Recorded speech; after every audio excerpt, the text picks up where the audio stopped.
တရားရောခါကမဟုတ်ပါဗျာပြန်ပြောရင်လဲကျုပ်ရင်မှာဝေဒနာတရင်တို့လွန်မှုဆွေလို့ရွာယရနာဘူးမြုံမန္တလေးက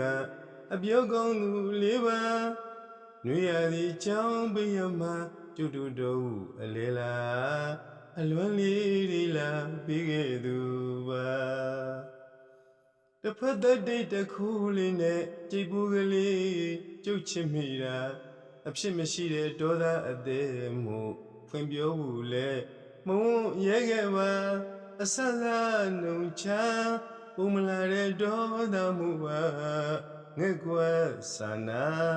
မန္တလာသူမမတနာပါဗျာရင်ကြည်ပြူငါ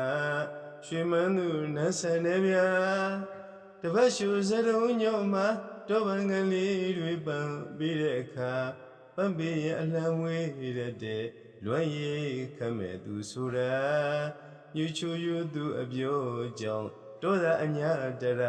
ရင်မောရအခါကအခုတော့ဖြစ်မဲ့စီမှာမန္တလာသူချစ်တော်မမအညာတခါကတမရလေးကိုအကြောင်းလည်းမလို့ကျုပ်ကူသူမလွမ်းရတွေ့မရကျွမ်းတဲ့ခေရင်နန်းလေးမှာရွှေမန်းသူပြန်လာနုတွေ့လဲချိုမြောက်လို့နေတာခုတော့ဖြစ်မဲ့ဒီမှာမန္တလာသူချစ်တော်မမကဗျာတခါကတမရလေးကိုအကြောင်းလည်းမလို့ကျုပ်ကူသူမ